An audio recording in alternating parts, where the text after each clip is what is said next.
और ऐसे में न्यूज स्टेट के बड़े सवाल हैं। नोएडा में पार्किंग के नाम पर क्या खेल चल रहा है? नोएडा में पार्किंग बनाने का पैमाना क्या है? इसके अलावा पार्किंग के लिए नोएडा अथॉरिटी की पॉलिसी क्या है? साथ ही साथ पार्किंग चलाने वालों की मनमानी नोएडा अथॉरिटी क्या साथ दे रही? पार्किंग का ठेका किस आधार पर तय किया गया? कहीं भी पार्किंग आसपास के लोगों से राय क्यों नहीं ली गई? वैध पार्किंग से सालाना कितनी आय? कोई जानकारी नहीं। लोग परेशान, कितना कमा रही है नोएडा अथॉरिटी?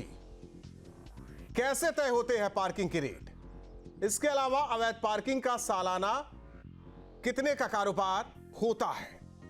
टेंडर लेने के बाद क्या दूसरों को बेची जा रही है पार्किंग? यह भी बड़ा सवाल है। न्यूज स्टेट की आरटीआई का जवाब देने में आनाकानी क्यों? नोएडा अथॉरिटी को पता नहीं कितनी पार्किंग चल रही है। ये ऐसे सवाल है आम जनता हर एक जवाब जानना चाहती है, क्योंकि नोएडा में रहने वाले सब परेशान हैं। हमारे साथ अनिल यादव जो कि स्टूडियो में सहयोगी मौजूद हैं, जुड़े हैं। विशाल पांडे हमारे साथ सहयोगी जुड़े हैं। हालांकि बाहर की स्थिति क्या है वो समझे, लेकिन उससे पहले अनिल आपसे समझना चाहते हैं। बहुत सारी चीजें हुई, लेकिन जो मानक है वो क्या अथॉरिटी ने तय किए हैं?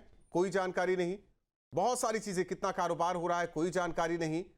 यह भी बात निकलकर सामने आई कि जो पार्किंग अलॉट की जाती है उसे दूसरों को बेच दिया जाता है। तो आपके इस इन्वेस्टिगेशन में क्या पाया वो दर्शकों को बताइए, ये जो पार्किंग के नाम पर खेल चल रहा है। राहुल, मैं आपको बता दूं, हमारा जो मकसद है ना, बेसिकली ये जानने का है कि जो कोई भी पॉलिसी बनाई जाती है तो पॉलिसी जनता के हित में बनाई जाती है, जनता से रायशुमारी करके बनाई जाती है। जब हमने देखा इस पार्किंग से लोगों को इतनी असुविधा है, आप सोच के देखिए, हमने और आरटीआई, इसके अलावा भी हमारी और आरटीआई डली है जिसका जवाब हमें अभी मिलना बाकी है।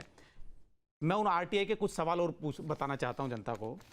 नोएडा प्राधिकरण के अंतर्गत कैसे तय किया जाता है कि कहां कहां पार्किंग होगी, कहां नहीं होगी, कहां निःशुल्क होगी, कहां सशुल्क होगी, पार्किंग होगी या नहीं होगी? इस संबंध में प्राधिकरण की पॉलिसी, गाइडलाइन, मानक की प्रति उपलब्ध कराएं।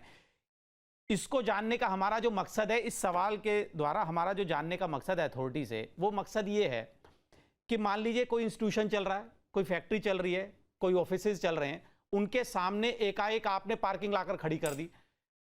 उस ठेकेदार ने जिसके नाम अलॉट हुई उसने एक दूसरे ठेकेदार को दे दी, मतलब कि लूट की छूट दे दी आपने, और हमारा जानने तक का हक नहीं है। जानने के लिए हम आरटीआई फाइल करते हैं, कोई जवाब अब तक नहीं मिला, हमें कोई संतुष्ट जवाब नहीं मिला। 5 सवालों में से एक आधा जवाब भी नहीं है। आप 5 की तो 2.5 सवाल की तो छोड़ दीजिए, 2.5 जवाब की। दूसरा, अगर सरकार को, इस अथॉरिटी को कितनी आमदनी हो रही है, हमारा सवाल यह भी है कि कितनी, अगर करोड़ों रुपए की आमदनी है तो अथॉरिटी के पास इतना बड़ा इंफ्रास्ट्रक्चर है तो वो खुद क्यों नहीं पार्किंग को चला लेती? या डायरेक्ट अगर पार्किंग को, अगर मान लीजिए कि आपको फलाना ऑफिस, फलाना इंस्टीट्यूशन से आपको पैसे लेने, डायरेक्ट अथॉरिटी क्यों नहीं ले रही है? क्योंकि ये मोल भाव जो ठेकेदार करते हैं ना, तो अपनी मनमानी करते हैं। वो अपने मनमाने बोर्ड लगाते हैं, मनमाने रेट के बोर्ड लगाते हैं और मनमाने तरीके से पैसा वसूलने की बात करते हैं। मान लीजिए अगर वो आपसे कह दे कि आपके ऑफिस के सामने लगा दे और आपसे कह दे मैं 1 महीने के 2 लाख रुपए लूंगा, नहीं तो यहां सारी क्रेन से उठवाऊंगा। और आपको, हमें जो इसमें इन्वेस्टिगेशन में जानने को मिला, वो उनकी क्रेनें, अपनी क्रेनों से आप जरा सा भी आप पार्किंग की फीस नहीं देंगे, चाहे वो पार्किंग है या नहीं है, वो आपकी क्रेन से गाड़ी उठवा देंगे। आप घूमते इधर उधर भटकते रहिए। अब वो 1000 रुपए वसूले, 500 रुपए वसूले, इसका जवाब किसी के पास कोई नहीं है।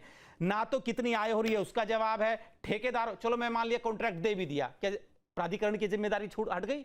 एक बार ठेका देने, उसके ऊपर उसकी मतलब हर वक्त उसकी जांच तो होगी, मॉनिटरिंग, कोई मॉनिटरिंग सिस्टम तो होगा। हमारे रिपोर्टर एकाएक जाते हैं, उनको सब कुछ निकल के दिख जाता है सामने।